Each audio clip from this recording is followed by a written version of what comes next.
누구십니까? 끝나고 찾아오십시오. 할렐루야. 네, 여러 가지로 놀라셨죠? 일단은 저 율동이 저게 지금 따라하라는 율동이냐 보기만 하라는 율동이냐 많이 놀라셨을 것 같아요. 제가 보니까 모든 부서를 통틀어서 초등부 율동이 가장 힘듭니다. 그렇죠? 저도 그냥 매주 허우적거려요. 못 따라해요. 그런데 아이들은 또 그거를 합니다. 요즘 아이들은요, 너무 쉬우면 시시하다고 안 해요. 제가 이 유년부 혹은 초등부 주일학교 교역자를 지금 11년째 하고 있는데요. 꼭 어른들이 아이들보다 모든 것이 다 뛰어나서 가르치는 건 아니더라고요. 우리들도 아이들보다 못하는 것도 있고 또 배울 점도 있고 물론 가르칠 것도 있으니까 가르치지만요. 아이들이 우리보다 잘하는 것들이 많아요. 그 가운데서 누가 더 성숙한 사랑을 할 것 같습니까? 어른들일까요? 교사들일까요? 아이들일까요? 제가 느낀 것은 어른들보다 아이들이 훨씬 성숙한 사랑을 해요. 어른들은 솔직히 말 잘 듣는 아이가 더 예쁘거든요. 착한 아이들이 더 마음이 가고. 근데 아이들은 안 그래요. 아이들은 그저 저분이 우리 새로 오신 목사님이야? 그럼 무조건 사랑해요. 뭐 생긴 거 뭐 이런 거 안 봐요. 그냥 우리 목사님 무조건 사랑해. 우리 선생님이야? 무조건 사랑해. 이게 아이들입니다. 솔직히 초등부 장난 아니거든요. 지금 이렇게 잠깐 감상하신 요런 결과물을 만들기 위해서 우리 선생님들은 진짜 오늘 하루에만 한 1년치는 늙었을 것 같아요. 우리 지휘하신 분은 2년치. 진짜 힘든데 근데도 어떻게 이렇게 교사를 10년, 20년, 30년 하신 분들이 있고 저 같은 경우에도 11년을 어린이들을 가르치고 있을까? 그것은 물론 우리도 아이들을 사랑하지만요. 그게 전부가 아닙니다. 그렇게 할 수 있는 원동력은 아이들이 저를 사랑하기 때문이에요. 아이들이 선생님을 너무너무 사랑해 주기 때문에 힘들어도 정말 주일날 아이들을 만나면 빨리 끝났으면 좋겠지만 또 끝나고 집에 가면 또 애들이 보고 싶어요. 우리 아이들이 어른들보다 훨씬 성숙한 사랑을 하고 있다는 거 우리 성도님들 기억해 주시고요. 우리 초등부 아이들 그 사랑을 어른이 될 때까지 간직할 수 있도록 그렇게 하나님의 사랑으로 세상을 사랑할 수 있도록 많이 기도해 주시기를 부탁드립니다. 오늘 말씀 같이 보겠습니다. 오늘 말씀에는 예수님의 어린 시절이 기록이 되어 있는데요. 예수님은 어릴 때 어떤 아기였을까요? 40절을 보니까요. 자라면서 강하여지고 지혜가 충만하고 하나님의 은혜가 그 위에 있었다 라고 기록되어 있죠. 하나님의 아들이니까 당연히 건강하고 똘똘하고 사랑스러운 그런 아이였을 것 같습니다. 그런데 오늘 말씀에 등장하는 예수님은 딱히 지혜로워 보이지 않아요. 별로 사랑스러워 보이지도 않습니다. 오히려 살짝 밉상이죠. 초등부에 이런 애 하나만 있으면 그냥 진이 빠집니다. 말을 안 하고 사라져. 자, 이 이스라엘은 나이를 어떻게 계산하는지 잘 모르겠습니다만 나이가 12살이면 초등학교 4학년, 5학년 그 정도 되는 어린이일 겁니다. 말귀 다 알아듣고 자기 의사표현 충분히 할 수 있는 그런 나이죠. 그러면 어디 가면 간다고 부모님께 말할 수 있는 나이고 그게 옳다는 것도 분명히 알만한 나이인데 그런데 이 예수 어린이가 아무 말도 없이 사라져버렸습니다. 그러더니 하루가 지나도 돌아오질 않아요. 엄마 아빠가 친척들과 일행들을 막 찾아다니면서 우리 애 못 봤냐고 물어봐도 아무도 모릅니다. 그제서야 이 예수 어린이가 실종된 사실을 깨닫게 되는 거죠. 그때 이 요셉과 마리아의 심정이 어땠을까요? 저도 저희 막내가 아주 어릴 때 한 5분을 잃어버린 적이 있어요. 근데 내 아이가 없어졌다는 사실을 딱 인식하는 순간 와, 이건 정말 머리가 멍해지고요.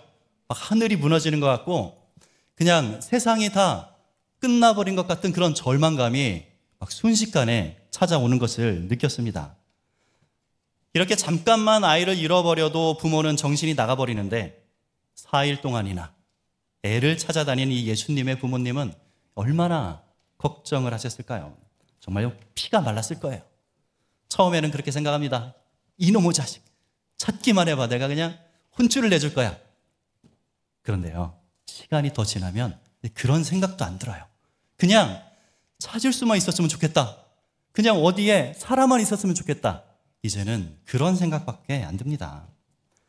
그런 심정으로 찾아 헤매다가 마침내 예루살렘 성전에 갔더니 예수 어린이가 거기에 있는 거예요.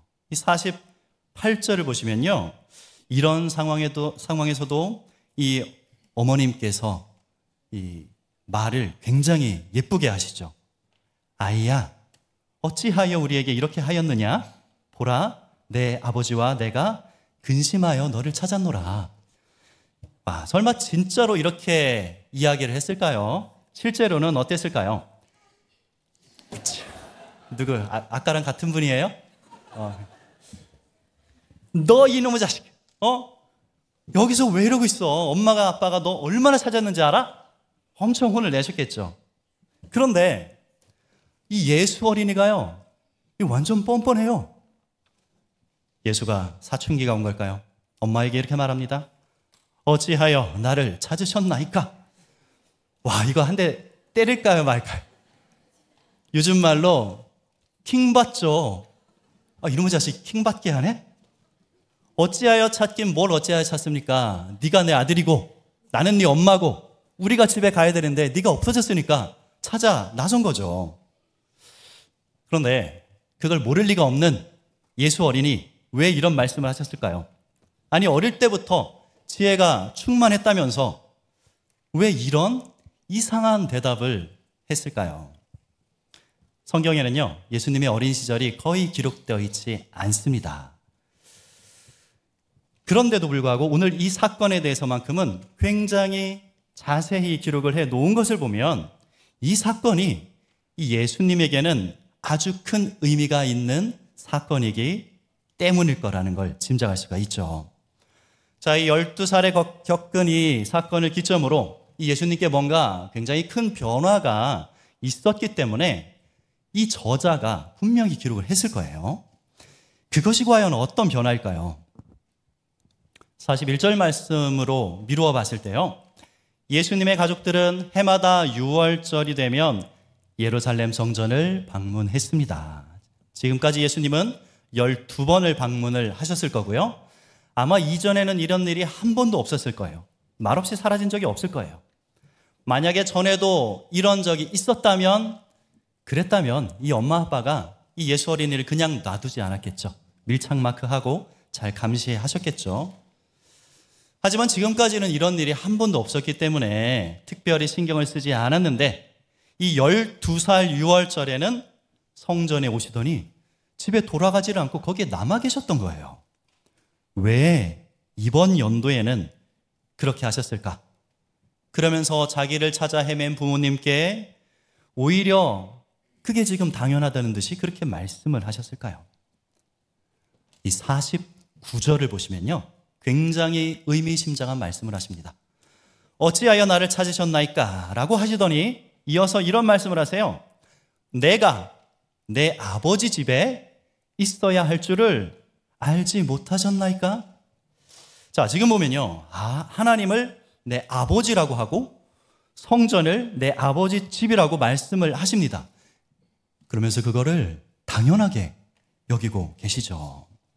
자, 지금 예수님의 어떤 정체성과 인식에 굉장히 큰 변화가 생겼다는 것을 알 수가 있습니다. 자, 그럼 이전에는 어땠을까요? 이전에는요, 예수님에게 있어서 아버지는 누굽니까? 요셉이에요. 그리고 내 아버지 집은 나사렛에 있는 요셉의 집이었죠. 그게 당연했어요. 그러니까 이전에는 6월절에 성전을 방문했어도 당연히 내 아버지 요셉의 집으로 돌아가셨어요. 성전으로 다시 돌아가지 않았습니다. 하지만 이제는 하나님이 내 아버지시고 성전이 내 아버지 집인 것이 당연해졌어요. 그래서 아들이 아버지 집에 있는 게 뭐가 이상합니까? 라는 그런 말씀을 하시는 거예요. 자, 이 12살 유월절을 기점으로 예수님의 정체성과 자기 인식이 바뀌었습니다. 중요한 것은요, 예수님이 사는 곳은 똑같아요. 자, 성전으로 돌아가신 후에 그날부터 성전에서 먹고 자고 하신 게 아니에요. 결국은 다시 나사렛으로 돌아가셨어요. 사는 곳은 똑같아요. 여전히 예수님은 나사렛에서 사셨을 것이고 6월절에만 성전에 방문하셨을 겁니다. 그렇지만 그 장소들에 대한 인식은 이제 완전히 바뀌었죠. 예전에는 나사렛에 있는 집이 본래 예수님 집이고 하나님의 성전이 방문지예요. 그렇죠?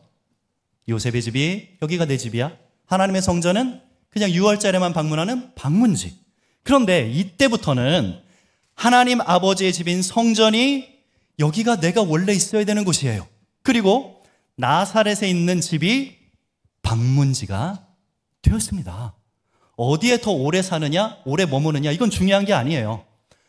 어떤 인식을 가지고 살아가느냐가 중요한 거죠. 자, 오늘 본문만 가지고는 12살에 왜 이런 변화가 생겼는지 그 이유는 알 수가 없습니다. 하지만 그 후로 예수님이 어떻게 달라지셨는지는 그 결과는 우리가 알 수 있어요. 성경에 기록되어 있습니다. 자, 52절을 한번 보시면 예수님이 하나님과 사람에게 더욱 사랑스러워 가셨다라고 기록되어 있습니다. 예전에도 사랑스러웠지만 더욱 사랑스러워지신 거예요, 예수님이. 자, 우리가 말씀을 처음부터 한번 다시 보면요, 예수님이 더욱 사랑스러운 존재가 된 이유가 뭘까요? 40절 한번 보십시오. 40절을 다시 보시면 뭐라고 기록되어 있습니까? 아기가 강하여지고 지혜가 충만했다. 자, 이 상태는 사랑스러운 상태예요. 그런데 그리고 나서 예수님이 사라지신 사건이 기록이 되어 있고 그 다음에 이제 52절로 가보시면 하나님과 사람에게 더욱 사랑스러워 가셨다라고 기록이 되어 있습니다. 자, 그러면 이유를 알 수 있죠. 40절과 52절 사이에 기록된 이 사건, 예수님이 사라지셨던 이 사건이 무엇을 뜻하는 사건일까요? 예수님께서 더욱 사랑스러운 존재가 되신 이유, 그 계기를 설명하고 있는 사건이라고 보는 것이 타당한 것이죠. 글을 써보신 분은 아실 거예요. 인과관계가 없는, 아무 상관없는 이야기를 중간에 이렇게 끼워 넣지 않습니다. 뭔가 앞부분과 뒷부분에 연결고리가 되기 때문에 이 중간에 끼워 넣은 거죠. 하나님이 내 아버지시고 하나님의 집이 내가 있어야 할 곳이라는 그 인식의 변화가 바로 예수님을 사랑스러운 존재에서 더욱 사랑스러운 존재로 변화시켰던 겁니다. 그렇다면 이러한 예수님의 변화가 우리에게는 어떤 의미가 있을까요? 12살에 변화된 예수님의 정체성은 예수를 믿는 자가 가져야 할 정체성이 무엇인지를 그대로 보여주고 있습니다. 우리가 교회를 다닌다고 해도요, 여전히 세상에 속한 사람은요, 세상이 자신의 진짜 집입니다. 그래서 이 땅에서 영원히 살아갈 것처럼 움켜쥐고 놓지 않고 자신의 시간과 열정과 노력과 돈을 전부 다 이 땅에 쏟아 붓죠. 하지만 그런 사람도 예수님을 믿는 순간 이 관계가 반대가 됩니다. 이 세상을 어떤 곳으로? 잠시 머무는 방문지로, 그리고 하나님 아버지의 집을 나의 진짜 집으로 여기게 되면, 그러면 그 사람은 이제 이 세상을 다르게 살아갑니다. 예전에는 못 참던 것을 참을 수 있게 돼요. 그렇죠. 이 세상은 그냥 내가 잠깐 머무르는 곳인데 여기에서 막 고집 부리고 조급해하고 그럴 필요가 없는 거예요.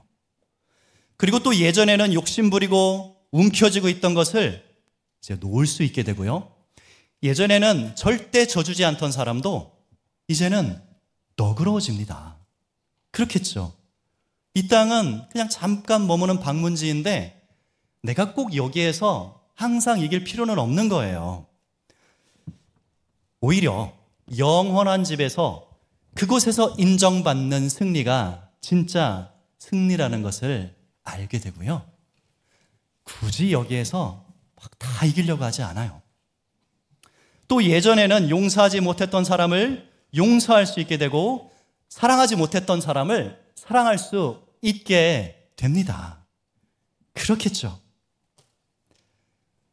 이 땅이 우리가 영원히 살 곳이 아니라 그저 방문지이고 저 나라, 하나님의 나라가 우리가 영원히 살아갈 진짜 집이라는 것을 확신하게 된다면 그 사람은 그때부터는 이제 내가 살아갈 영원한 집에 살고 있는 사람들과 똑같은 가치관을 가지고 살아가게 되는 거예요. 우리의 인식과 우리의 정체성이 예수님과 똑같아지면 그러면 우리도 그렇게 살게 되는 것입니다. 그리고 이런 사람이라면 하나님께 그리고 사람들에게도 더욱 사랑스러운 존재가 되지 않겠습니까? 오늘 이 시간에 지금까지 나는 어떤 생각으로 살아왔는지 한번 돌아보실 수 있기를 축복드립니다. 이 세상에서 영원히 살 것처럼 그렇게 살고 있는지 아니면 이 땅은 그저 잠시 머무르는 곳일 뿐 하나님 나라가 나의 진짜 집, 장차 내가 영원히 살아갈 처소라는 그런 의식을 가지고 살고 있는지 돌아보면서 결국에는 예수님의 정체성과 가치관을 닮아가는 저와 여러분 되시기를 주님의 이름으로 축복드립니다. 사람마다 수준의 차이는 있을 거예요. 정도의 차이도 있고 속도의 차이도 있겠지만 시간이 지날수록 하루하루 지날수록 하나님과 사람에게 더욱 사랑스러운 존재가 되어가는 저와 여러분 되시기를 주님의 이름으로 축복드립니다. 기도하겠습니다.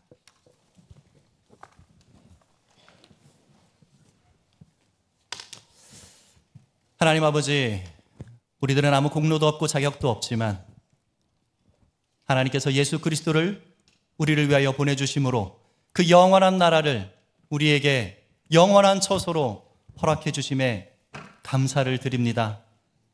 그럼에도 불구하고 그곳이 우리가 진짜 살아갈 영원한 집인지 잊어버리고 살아가고 있다면, 망각하고 살아가고 있다면 이 땅이 내 진짜 집인 줄 알고 내가 이 땅에서 영원히 사는 줄 알고 이 땅에 투자하고 이 땅을 바라보고 그렇게 살아가고 있는 성도들이 있다면, 혹은 내가 그렇게 살아가고 있다면 하나님 오늘 이 시간에 나의 진짜 아버지가 누구신지, 나의 진짜 집이 어디인지를 깨닫게 하여 주시옵시고 그 땅에 살아갈 장차 하나님 나라의 백성이 될, 또한 하나님 나라의 자녀가 될 사람으로서 합당한 생각을 하고 합당한 판단을 하고 합당한 선택을 하며 살아갈 수 있도록 하나님 인도하여 주시옵소서.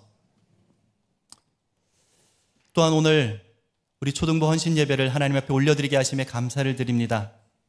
우리 아이들 아직은 하나님이 가장 사랑하는 존재가 아닐지라도 지금은 장난감이 더 중요하고 아직까지는 핸드폰이 더 재미있을지라도 언젠가는 하나님을 바라보면서 주님을 나의 주님으로 모셔드리면서 그 모든 것을 주님 발 앞에 내려놓을 수 있는 그런 하나님의 백성, 하나님의 자녀로 성장해 갈 수 있도록 인도하여 주시옵소서. 모든 말씀 거룩하신 예수 그리스도의 이름으로 감사하며 기도드립니다. 아멘.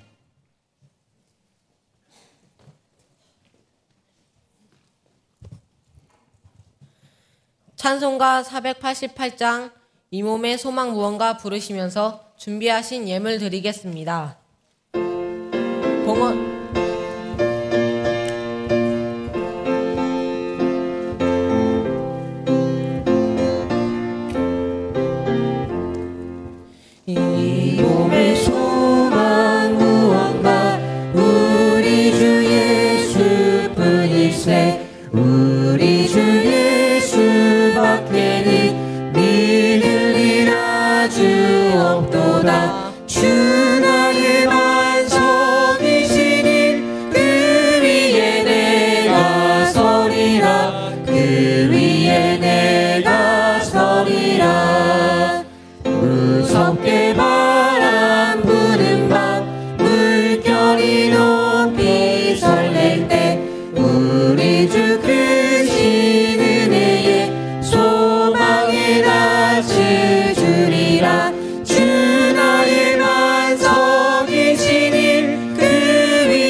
할렐루야.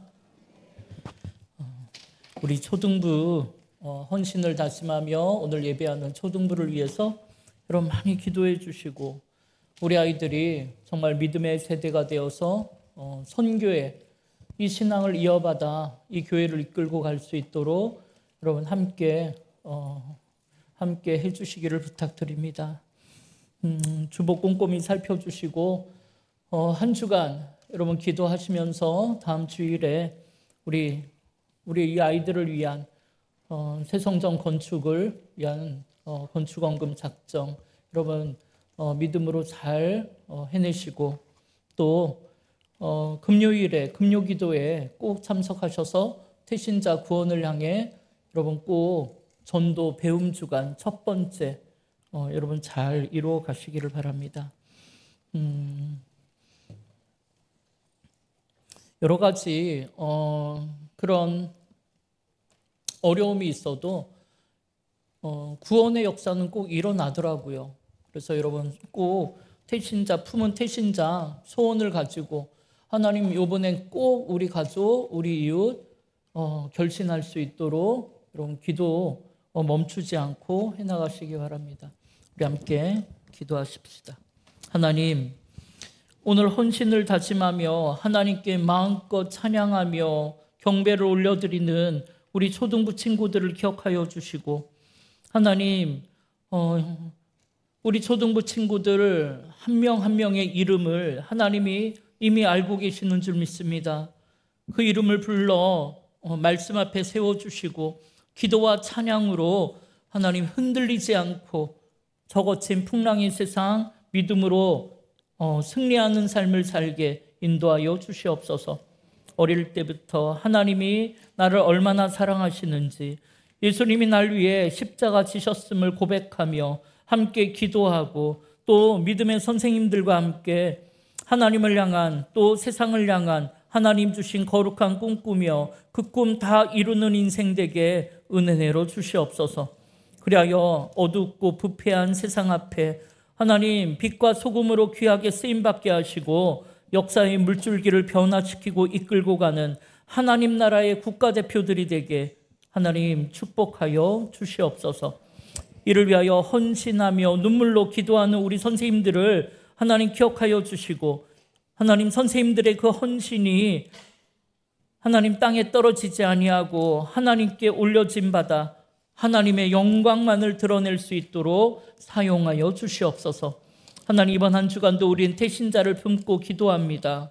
하나님, 특별히 금요기도에 큰 은혜 부어주시고 우리가 함께 모여 기도할 때 그 태신자들의 마음이 움직여지게 하시고, 하나님 그들의 마음에 복음의 씨앗이 뿌려져 그들도 우리처럼 구원의 반석에 설 수 있게 축복하여 주시옵소서. 하나님, 우리 초등부 친구들을 위해, 다음 세대를 위해, 또 4대 선교를 위해 우리가 새 성전 건축 중입니다. 하늘의 지혜를 주시고 하나님 모든 가정에 모든 자녀들에게 어려움 없게 하시고 모든 직장과 일터를 든든히 지켜주시며 사업에 축복하여 주셔서 모든 재정도 차고 흘러 넘치게 은혜 내려 주시옵소서. 하나님께 모든 것 맡겨드립니다. 귀한 예물 성별하여 올려드린 것 꼭 기억하시고 생명 살리는 일에 쓰임받게 역사하여 주시옵소서. 모든 것 주님께 감사드리며, 지금은 우리를 구원하시고자 친히 이 땅에 오셨던 예수 그리스도의 그 크신 은혜와 하나님 아버지의 놀라우신 사랑과 성령님의 인도 보호 역사 교통하심이 오늘 헌신을 다짐하는 하나님 나라의 국가대표인 우리 초등부 친구들 위해, 또 이들을 위해 눈물로 기도하며 헌신하는 교사들 위해, 또 함께 머리 숙인 우리 모두 위해, 또 우리가 품은 태신자 위해 이제로부터 영원토록 함께하여 주시옵기를 예수 그리스도의 이름으로 간절히 축원하옵나이다.